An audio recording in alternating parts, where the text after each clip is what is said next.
Buenas tardes a todas y todos. Bueno, un gusto poder estar en este momento en una actividad que la hemos denominado el rescate de la soberanía pedagógica en el Uruguay. Momentos de mucho debate, de mucha controversia necesaria y debate necesario en estas horas. En esta primera instancia nos acompaña Limber, el maestro Limber Santos, que va a tomar de la pedagogía nacional el pensamiento de Agustín Ferreiro.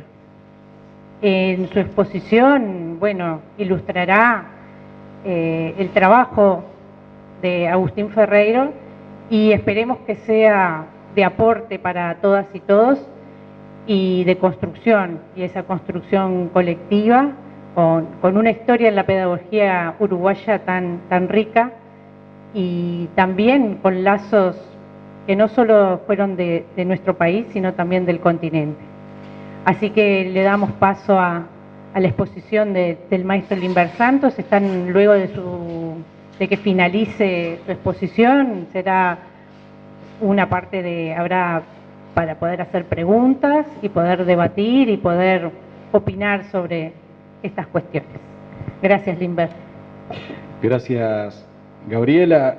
Gracias a todas las compañeras y compañeros que han estado detrás de la organización de este ciclo, que es muy necesario, además, o lo creemos muy necesario en estos tiempos, sobre todo esto de rescatar la soberanía de la pedagogía nacional, que parece estar en cuestión, o por lo menos parece estar bajo un velo de cierto desconocimiento o invisibilización creciente en el último tiempo, y nos toca a los docentes, a las maestras y a los maestros poder rescatar esas figuras. Las más conocidas, como la de Agustín Ferreiro, del cual hoy hablaremos algunas cosas, pero también aquellas que fueron maestras y maestros que trabajaron en distintos lugares del país y que no trascendieron tanto, y sin embargo creo que vale la pena traerlos, ponerlos sobre la mesa y ver no solamente documentos, sino testimonios acerca del valor de su accionar. Hace pocos días reflexionaba con algunos estudiantes acerca de una pregunta que no tiene una respuesta clara. ¿Qué hace a alguien pedagogo? Porque reconocemos en Agustín Ferreiro y en otros tantos a pedagogos uruguayos, reconocidos pedagogos que buena parte de ellos durante el siglo XX aportaron al pensamiento pedagógico nacional. Pero un pedagogo es alguien que reflexiona sobre la educación, por lo tanto escribe libros, participa en congresos, en instancias de debate, o también es un pedagogo aquel que lleva adelante una fructífera experiencia educativa en un determinado contexto. En realidad, la respuesta no está clara porque nadie se vuelve pedagogo por su obra. Yo creo que alguien se vuelve pedagogo por las lecturas de su obra, por lo tanto por el reconocimiento posterior que todos los demás hacemos de ella. Esto tiene que ver con una temporalidad, a veces se convierte en pedagogo con cierto reconocimiento alguien que hace muchas décadas trabajó y se desempeñó como docente o como pensador. Y eso tiene que ver con una responsabilidad que todos tenemos, y este ciclo me parece que es parte de esa responsabilidad que tenemos que asumir, y que es rescatar del olvido o rescatar de la invisibilización aquellas obras, sean escritas o no, pero que vale la pena reconocer, vale la pena poner sobre la mesa para volver a discutir.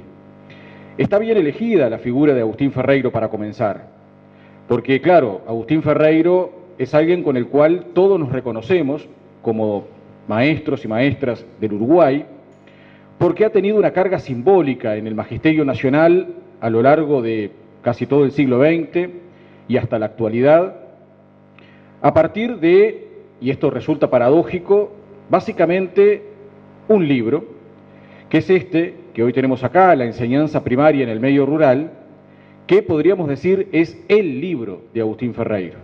Digo esto porque hay otras figuras de la pedagogía nacional, como, para citar dos, Gesualdo Sosa o Julio Castro, donde podemos ver una producción muy prolífica a lo largo de su ciclo vital. Podríamos agregar en ese sentido a alguien muy cercano a nosotros, Miguel Soler, que también fue muy prolífico en cuanto a la producción, en cuanto a la diversidad de temas que trascienden lo estrictamente pedagógico, pero no es el caso precisamente de Agustín Ferreiro. Si tuviésemos que caracterizar la pedagogía nacional iniciada por Ferreiro, porque está claro que es fundacional de una pedagogía nacional del siglo XX, en la década del 30, si tuviésemos que caracterizar esa pedagogía, podríamos decir primero que es una pedagogía que dialoga con otras disciplinas y que dialoga con otras manifestaciones de la cultura.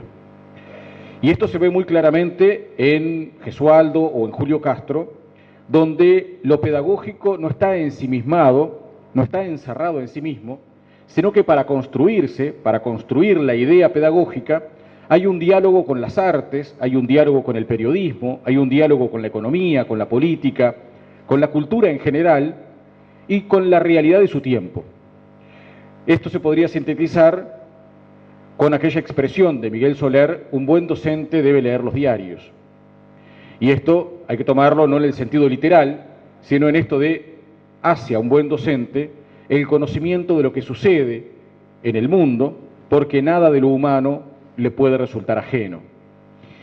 Y creo que Agustín Ferreiro, en el devenir de los pedagogos del siglo XX, es una figura, en principio, fundacional, es una figura que está al comienzo de un ciclo de construcción pedagógica muy fermental, pero también es una figura distinta, quizá porque le toca abrir una serie de reflexiones sobre lo que sucedía en ese momento, particularmente con la educación y con la escuela rural en el Uruguay, a partir de un trabajo que originalmente se denominó ¿qué reformas aplicables de inmediato deben instrumentarse en la escuela rural para ponerla a tono con nuestras aspiraciones? Ese era el largo título de uno de los concursos de pedagogía que las autoridades del momento llamaron y que correspondió al año 1936, donde Agustín Ferreiro se desempeñaba como inspector en Durazno. Es en Durazno donde podemos ver la primera edición de un libro que finalmente se denomina La enseñanza primaria en el medio rural, le pone un título que pudiese entrar en la tapa de un libro, y paradójicamente es una edición que sale casi en forma casera por una imprenta de la ciudad de Durazno y a instancias de colegas y amigos que instan a Agustín Ferreiro a escribir ese trabajo que el año anterior lo había presentado para el concurso de pedagogía. En el concurso de pedagogía a Ferreiro no le va tan bien como para ganar el concurso, por ejemplo, era un tribunal terrista, estamos hablando de que estamos en la dictadura de Gabriel Terra, que se había producido el 31 de marzo del año 1933. Por lo tanto, el tribunal desestima el trabajo de Ferreiro porque lo cree demasiado crítico con las circunstancias políticas que llevan a Ferreiro y otros docentes de la época a denunciar las condiciones en que estaba la escuela rural en el Uruguay.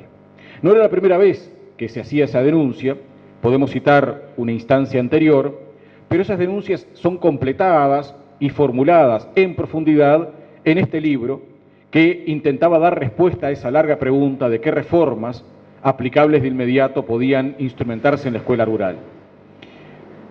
Por lo tanto, en la primera edición, la que aparece en 1937 en Durazno, es una edición casera y recién 10 años después, en el año 1946, es que se produce la primera edición oficial por parte del Consejo Nacional de Enseñanza Primaria y Normal del libro La enseñanza primaria en el medio rural, con el agregado de una serie de anexos que hoy podríamos categorizar como anexos didácticos.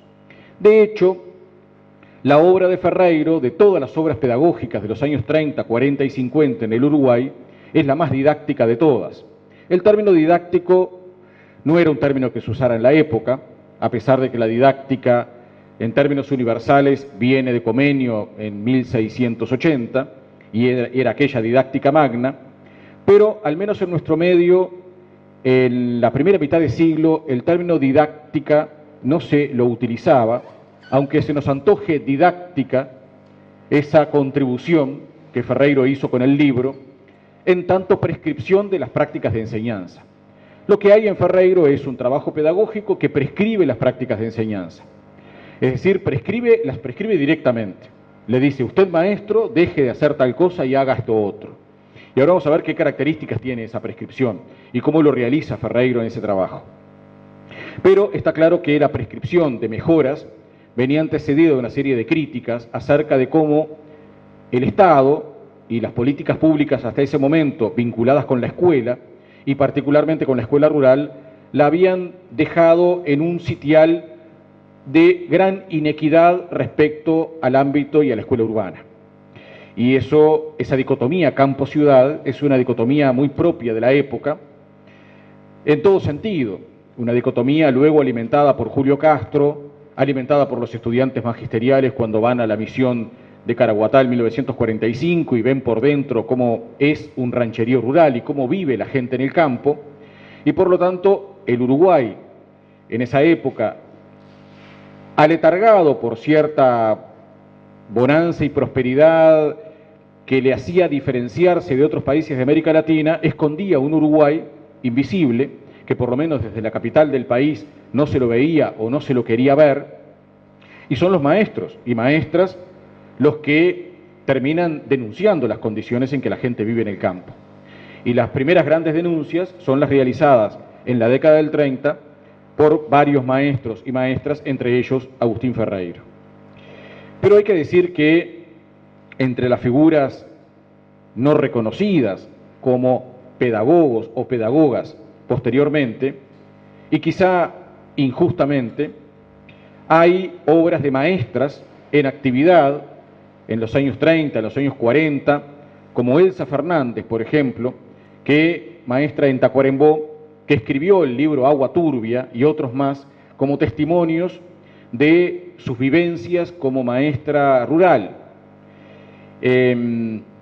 Y ese trabajo no difiere demasiado del trabajo de Gesualdo o de algunos trabajos del propio Agustín Ferreiro. Son las lecturas posteriores las que le confieren uno u otro carácter, pero no el valor intrínseco de la obra.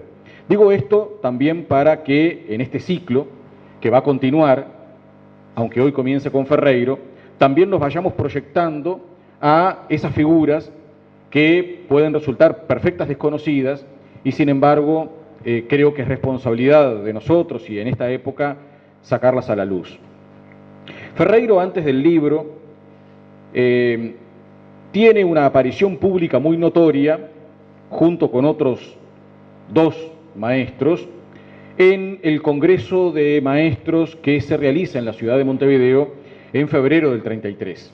Esto ocurre pocos días antes del golpe de Estado y por lo tanto hay allí una circunstancia histórica bien importante. Este es un congreso que recibe maestros de todo el país. Vienen también maestros rurales. Entre ellos están los maestros Pedro Ferrari, María Espínola y Agustín Ferreiro. También allí había una larga pregunta para que debatieran los maestros acerca de qué podía hacer la escuela con un fenómeno que nos parece es más reciente en la historia del país, pero sin embargo ya en 1933 preocupaba, a tal punto preocupaba, por lo menos a las autoridades, que invitaban a los maestros a debatir sobre ese tema. El tema en 1933 en ese congreso estaba planteado en estos términos. ¿Qué puede hacer la escuela rural de forma tal que influya para evitar la despoblación del campo? El fenómeno de la despoblación del campo ya era notorio en la década del 30, estamos hablando de post-crisis del 29, a nivel mundial, etc. Y en el año 33 es planteado como tema de diálogo y de debate. Allí hay un análisis muy rico de Agustín Ferreiro acerca de cómo él plantea que el fenómeno de la emigración del campo a la ciudad, los fenómenos migratorios campo-ciudad, son fenómenos que llegaron al Uruguay, pero ya estaban instalados en otros países, ya estaba instalado en Europa, ya estaban instalados en algunos otros lugares de América, es decir, es un fenómeno, como sigue ocurriendo en la actualidad, de carácter universal, pero que en Uruguay estaba llegando y era notorio. Y él ensaya algunas causas estructurales por las cuales la gente se iba del campo y los campos se empezaban a despoblar. Pedro Ferrari, lo que hace Agustín Ferreira es un análisis, diríamos, sociológico, podríamos decir, unas décadas más adelante. Hay que recordar que no existe algo llamado sociología rural en el Uruguay, sino hasta la década del 50, con los trabajos de Aldo Solari. Por lo tanto, la figura como de Agustín Ferreira es una figura que ensaya algunas explicaciones de fenómenos que terminan siendo pedagógicos, pero antes son de orden social y de orden cultural, marcando algunos mojones, algunos cimientos de esta característica de la pedagogía uruguaya del siglo XX, que es una pedagogía que se ancla y dialoga con otras disciplinas. Luego está Pedro Ferrari, un maestro que denuncia las condiciones de la escuela.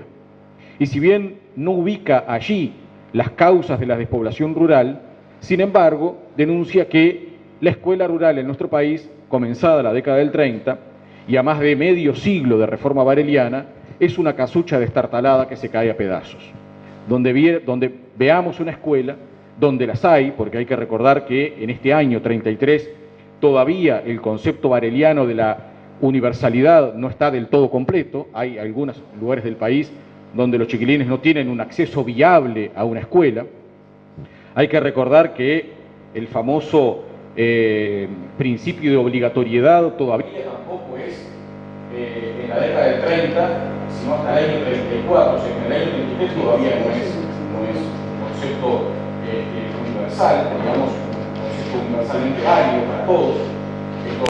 El Código del Niño del 34. Hasta el 34, las escuelas rurales, la obligatoriedad está marcada por el programa del 17, que es un programa ante el cual cambiamos a ver si...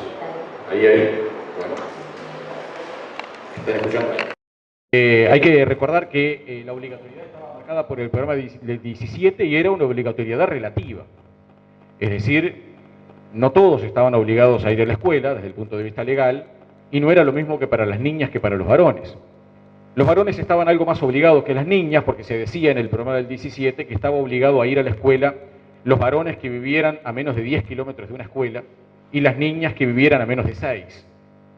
Y, por cierto, había todavía áreas del Uruguay donde, digamos, a más de 10 kilómetros todavía vivían niños y niñas que no tenían una escuela tan cerca.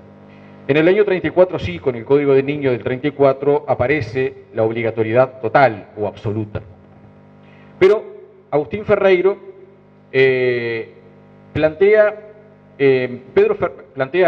una explicación, digamos, del fenómeno. Pedro Ferrari habla de la casucha destartalada y de las condiciones materiales de la escuela rural, y es la maestra María Spínola la que responde la pregunta: ¿qué puede hacer la escuela de forma tal que influya para evitar la despoblación del campo? Haciendo una caricatura de la respuesta de María Spínola, que es conceptualmente compleja y muy lúcida, la podríamos sintetizar diciendo, María Spínola dice, ¿y qué va a hacer la escuela? Nada, ¿qué va a poder hacer la escuela? La escuela no puede contra un fenómeno estructural, multicausal y complejo, como es el fenómeno migratorio campo-ciudad. No le pidamos a la escuela más de lo que la escuela puede dar. No podemos pedirle a las maestras en el medio del campo que se responsabilicen por evitar un fenómeno del cual la escuela no es responsable, y la escuela, haga lo que haga, no lo va a poder detener. La escuela podrá participar de procesos de cambio, pero hay que pedirle a otras esferas del Estado que tomen decisiones de orden político y económico para atacar las verdaderas causas por las cuales la gente se va del campo. La gente no se va del campo por la escuela, sino por otras razones que son mucho más complejas y estructurales. María Spínola, en ese congreso en el cual participa Agustín Ferreiro, lo que plantea es esto de la escuela sola no puede. Esto de no le podemos pedir a la escuela y demandar de la escuela de manera excesiva cosas que la escuela no puede dar. Esto de las demandas excesivas puestas en la educación en unos tiempos excesivos es algo que no nos puede sorprender porque incluso en la actualidad encontramos todos los días discursos políticos que hablan de unos tiempos de respuesta de lo educativo que no se condicen con los tiempos reales desde el punto de vista pedagógico de lo que es posible. Y esta cuestión de las excesivas demandas es algo que cíclicamente, una y otra vez, ha aparecido respecto a la escuela y a la educación. Esa es una base conceptual con la cual dialoga, porque para entender un pensador como Ferreiro hay que entender por lo menos dos cosas. Una, qué leía, qué cosas, a qué lecturas tenía acceso. Y eso parece bastante claro. Estos maestros, incluyendo a Ferreiro, y esto se puede ver en los propios trabajos escritos de Ferreiro, leían ya en la década del 30 fuertemente a autores escolanovistas europeos y norteamericanos, porque incluso en los anales de instrucción pública, órgano oficial del Consejo de Enseñanza Primaria y Normal, había traducciones que se publicaban de las obras de Montessori, de Crolí, bueno, también de Dewey, es decir, había una difusión relativamente importante en el Río de la Plata, en la década del 30, de pensadores calificados como escolanovistas. Y el escolanovismo influye sobre Ferreiro, pero influye de una manera particular, que yo quiero destacar porque nos puede enseñar mucho a la hora de leer hoy también a pensadores que construyen pedagogía fuera de nuestra propia realidad. Agustín Ferreiro tenía en ese sentido una postura muy radical que la dejó plasmada en la enseñanza primaria en el medio rural. Yo digo, para entender a un pensador hay que conocer qué podía leer en la época, a qué lecturas tenía acceso y por otro lado con quién dialogaba. Esto del diálogo con María Spínola, con Pedro Ferrari y con los maestros del Congreso del 33, para mi gusto va generando unas bases conceptuales en Ferreiro que terminan reflejándose en su obra más importante, la del año 36-37. Digo su obra más importante y a veces digo la única, porque es el único libro que escribió Agustín Ferreiro. Bueno, no exactamente el único, tiene otro libro que lo podemos encontrar a veces en alguna biblioteca, un libro que nunca me encontré a nadie que lo haya leído, pero por ahí está, que se llama El mesianismo biológico del macho. Bueno, como ustedes podrán imaginar por el título, ese libro no tiene nada que ver con la pedagogía ni con ninguna reflexión acerca de lo educativo. Ese es otro Agustín Ferreiro, encarnado en la misma persona, pero ese Agustín Ferreiro que escribe El mesianismo biológico del macho es un Agustín Ferreiro naturalista, observador de la naturaleza, quizá coincidiendo con su tarea de maestro rural, pero es un observador de la naturaleza y es un ensayista que termina escribiendo eso, un ensayo sin valor científico, pero sí un ensayo con el valor de la observación. Y después el resto de los textos son textos sueltos, textos que aparecen en el Centro de Prácticas de Divulgaciones Escolares, textos que luego son compilados, incluso póstumamente, luego de la muerte de Ferreiro en 1960, pero el libro hecho y derecho es la enseñanza primaria en el medio rural. ¿Qué sucede con este libro? Bueno, de alguna manera podemos decir que es el libro de mayor prescripción vinculado con la enseñanza porque efectivamente prescribe las prácticas de enseñanza. Prescribe las prácticas de enseñanza de acuerdo a las características del medio rural, porque el libro está dirigido a maestras y maestros rurales. Y tiene un tinte escolanovista porque se reflejan los principios, algunos principios que ya conocemos de la escuela nueva. Por ejemplo, el principio de actividad, esta idea de aprender haciendo, esta idea del movimiento, esta idea de la naturalidad, esto de aprender en contacto con la naturaleza. Estos principios eran principios que los conocemos por Lorenzo Luzuriaga, que los sintetizó en la propia década del 30 en Buenos Aires, escapando de la Guerra Civil Española, pero también los conocemos en los grandes referentes europeos de la escuela nueva. Y Agustín Ferreiro, y digo esto por algunas cosas que en estos tiempos aparecen como novedad o como algo del orden de la gran innovación, y están escritos acá en el año 1936, y por eso es que la sensación cuando uno lee hoy a Agustín Ferreiro es algo así como, parece que nos está hablando para lo que nos está pasando hoy, o qué vigencia tiene este maestro. Bueno, efectivamente la vigencia tiene que ver con una mirada, una visión que trascendía su época, trascendía su tiempo. Y una de las cuestiones que Ferreiro realiza en el libro es esto de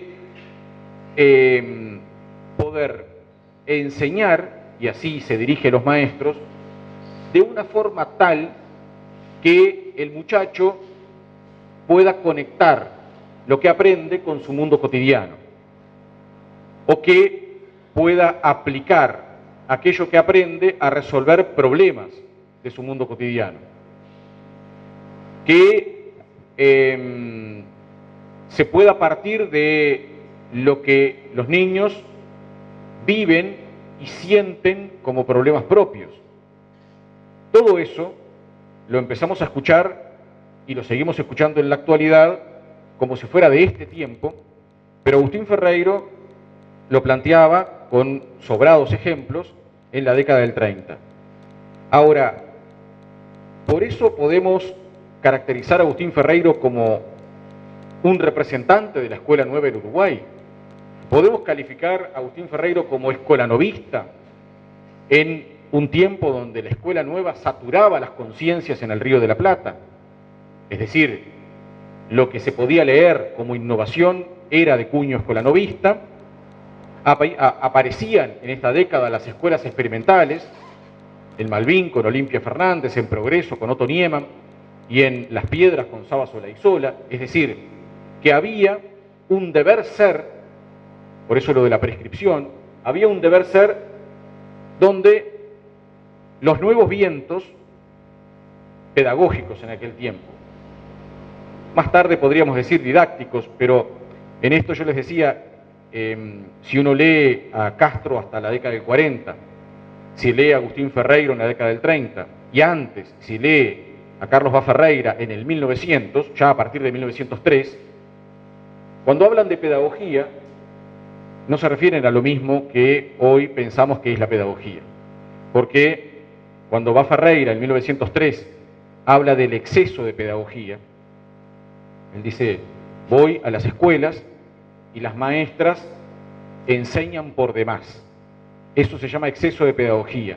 Pero el exceso de pedagogía no es el exceso de pensar mucho en términos pedagógicos, es exceso de enseñanza. Pero exceso de enseñanza, porque la palabra pedagogía es enseñanza en esta época. Entonces la palabra pedagogía está asimilada como enseñanza. Pero el exceso de pedagogía en Bá Ferreira no es enseñar mucha cosa, con lo cual Bá Ferreira estaría de acuerdo, sino enseñar con mucha cosa. Lo que más tarde se llamaría el didactismo. Enseñar, digamos, con una gran parafernalia, como cuando vamos a dar un concurso, que nos esforzamos en llevar como un gran y enorme despliegue, algo que después a veces es contraproducente.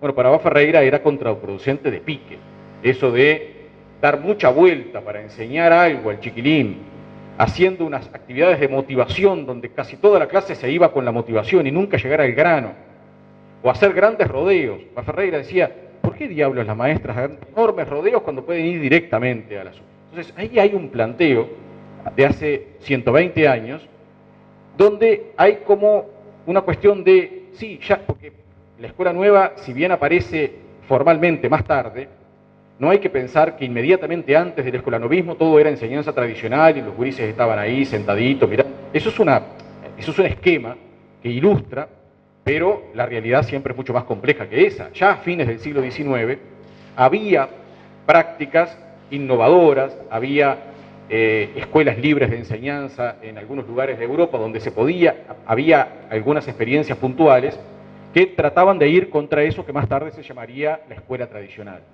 Escuela tradicional, claro, no era tradicional en la época en que la escuela tradicional existía. Empieza a ser tradicional cuando se da el escolanovismo, que empieza a leer lo anterior como lo tradicional y como lo malo. Pero Agustín Ferreira estaba como un poco adelantado a esto porque él ya criticaba la innovación. O sea, había algunas innovaciones y él decía, está bien, pero hay algunas cuestiones de la innovación con las cuales hay que tener cuidado. Está bien motivar al chiquilín, está bien hacer algunos rodeos, pero si ya después eso significa no enseñar, ahí hay un problema. Y esto, en Agustín Ferreiro está presente y en Julio Castro más adelante también. Esto de pararse respecto al escolanovismo en términos relativamente críticos. Y quizá el más crítico del escolanovismo en la época era Agustín Ferreiro. Agustín Ferreiro, si uno mira la prescripción de enseñanza que formula, claramente ahí hay ideas escolanovistas. Es decir, que hay ideas vinculadas con la actividad, con el aprender haciendo, con la naturaleza. Hay ideas vinculadas con esto de la problematización. Él decía, lo que las maestras o maestros llevan adelante en las escuelas y se llaman problemas, muchas veces no son más que meros ejercicios.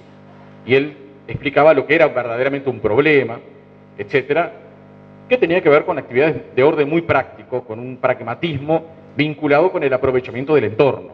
Esto de saque a los chiquilines del aula y sáquelos a mirar el paisaje y vea cómo en las cuchillas y quebradas están los lugares donde hay divisoria de aguas, y eso lo podemos ver y lo podemos modelar, no lo muestre en una lámina, no lo muestre en un texto, sino que eso es lo que planteaba Agustín Ferreiro.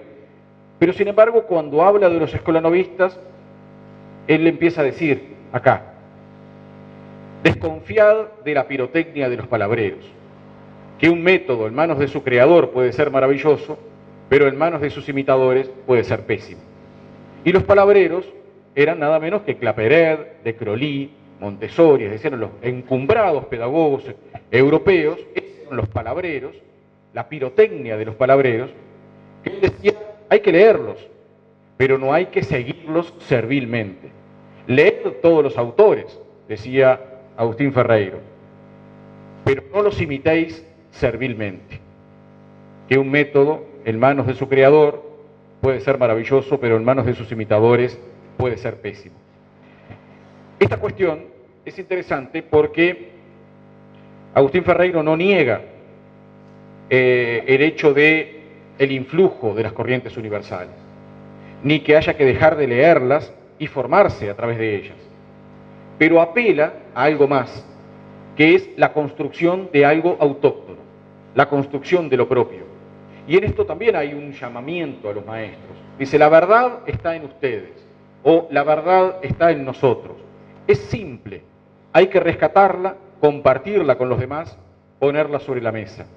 Y esa verdad que está en las prácticas de cada uno, es lo que dice Ferreiro, va a implicar la construcción de un pensamiento nacional propio de acuerdo a nuestros problemas y de acuerdo a las circunstancias del Uruguay rural de entonces. Por lo pronto, hasta ahí era el Uruguay rural. Después está claro que esta obra, a pesar de que se llama La enseñanza primaria en el medio rural, pasaría a ser ya en los años 40, a partir de la edición del 46, una obra de cabecera del Magisterio Nacional mucho más allá de lo rural. O sea, trasciende ampliamente el ámbito de lo rural, porque cualquiera de las ideas y prescripciones que aparecen aquí son aplicables en cualquier ámbito, sin importar que Ferreiro las haya pensado en su momento para el ámbito rural, porque eran las circunstancias de entonces. Entonces, aquí hay algo que resulta aparentemente paradójico, pero no lo es. Y es una característica que Ferreiro comparte con Gesualdo y comparte con Julio Castro, teniendo entre ellos orientaciones políticas distintas.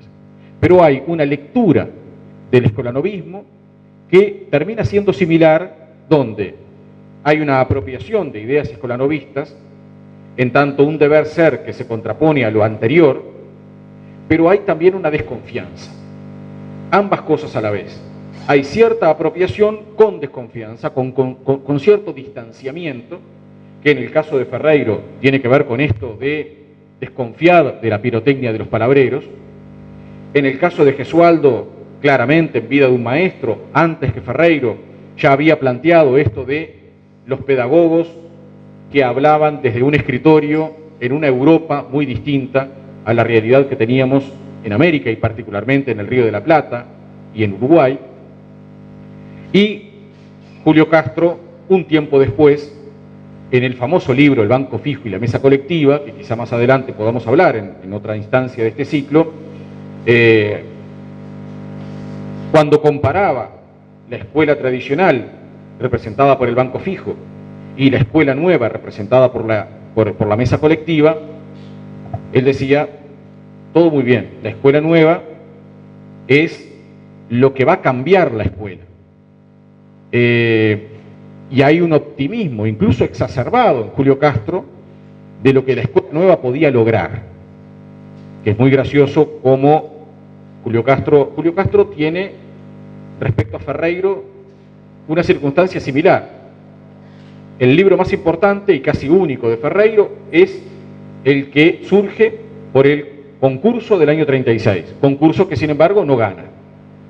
Y quizá uno de los libros, no sé si el más importante, pero más conocidos de Julio Castro, El Banco Fijo y la Mesa Colectiva, también sale de un concurso, que es el concurso del año 41, que tiene ese nombre, El Banco Fijo y la Mesa Colectiva, y tampoco lo gana. Luego con Leonor Orticó y con otra gente juntan plata y lo ayudan a publicar en el 42 la primera edición del Banco Fijo y la Mesa Colectiva. Por lo tanto, y esto también lo podemos traer al presente, los maestros, los pedagogos, por lo pronto de parte de las autoridades políticas no es que haya un reconocimiento en la época con las dos manos. Es decir, ahí hay también una serie de tensiones y por lo pronto una falta de reconocimiento inicial a aportes que luego serían gigantes. Pero Castro, igual que Ferreiro, desconfía de la escuela nueva, afiliándose a ella relativamente. Sin embargo, luego dice, sin embargo, no hay que pensar que la escuela nueva es la panacea que nos va a resolver todos los problemas. Y enuncia dos tipos de matices. Uno de carácter universal, yendo al corazón mismo de los conceptos de la escuela nueva. Entonces dice, sí, está bien, parece todo mejor, pero tenemos algunas dificultades vinculadas con los tiempos de aprendizaje, nos encontramos con niños en cuarto año que todavía no han aprendido bien a leer, eso le preocupaba a Castro. O sea, las prácticas escolanovistas también nos traen algunos problemas. Por otro lado, hay una crítica a lo que sucede con el escolanovismo en Uruguay oficialmente. Porque él dice, tenemos las escuelas experimentales, muy lindo todo, pero estoy seguro, dice Castro, que las escuelas experimentales nunca van a salir del carácter de experimental y nunca van a trascender, porque nunca van a trascender, digamos, nunca se van a universalizar las prácticas de esas escuelas, porque para eso tienen que mediar decisiones económicas y políticas que nadie está dispuesto a adoptar. 25 años después, del año 42, en 1966, el ISER, el Instituto Cooperativo de Educación Rural, creado por parte de los maestros luego del debacle del Plan Ferreiro, no por Agustín, sino por Felipe Ferreiro, en 1960-61, donde Miguel Soler renuncia a la mina y hay una serie de desbarajustes importantes en la educación rural, el ISER publica algunas obras trascendentes, y una de las que publica en el 66 es El Banco Fijo y la Mesa Colectiva, con un posfacio del propio Julio Castro, colaborador del ISER, donde habla de 25 años después, y habla del Uruguay y del mundo 25 años después. Si uno compara el Uruguay del 42 y el mundo del año 42, y el Uruguay del 66 y el mundo del 66, saquen ustedes la conclusión acerca de la distancia, mucho mayor a 25 años cronológicos, que había pasado en esos tiempos de mitad de siglo. Pero agrega también, en esa edición del 66, Julio Castro, una nota al pie que habla de este optimismo puesto en la escuela nueva. Él dice, ya los estudiantes en las escuelas no van a querer hacerse la rata, porque tanto les va a gustar estar en las aulas que nadie se va a querer ir, nunca. Era muy optimista, evidentemente, Julio Castro con ese comentario. pero los tres compartían la desconfianza respecto del escolanovismo, y quien inicia esto, en un momento en donde era difícil hacerlo, porque, reitero, el escolanovismo saturaba las conciencias en el Río de la Plata y era el deber ser, y todos se incolumnaban detrás de ese deber ser, era justamente Agustín Ferreyro con esas expresiones. Y para ir finalizando, decir que, ¿cómo leemos hoy a Agustín Ferreyro? Un libro que se editó hace tanto tiempo, hace tantas décadas, en un contexto histórico muy diferente al actual. ¿Qué tipo de lecturas tenemos que hacer hoy acerca de Agustín Ferreyro? Bueno, es interesante porque el lugar más fácil es este que decíamos, la vigencia del autor. Quien lee hoy este libro dice, bueno, pero entonces, estas cosas que hoy leemos como novedosas, o se nos quieren decir que son lo que hay que hacer, o lo que deberíamos hacer, ya las decía Agustín Ferreyro en aquel tiempo. Pero hay que tener cuidado con esa lectura, porque una lectura despojada de la contextualización histórica del momento en que Ferreyro escribe, es un análisis por lo pronto incompleto y peligroso. Lo que no podemos hacer es trasladar las palabras de Ferreyro escritas en el 36 al presente de forma directa. No podemos hacer hablar a Ferreyro hoy. Los que tenemos que hablar hoy somos nosotros, aprendiendo de Ferreyro y traduciéndolo. Yo creo que lo que necesitamos es una lectura que trascienda, una lectura que traduzca,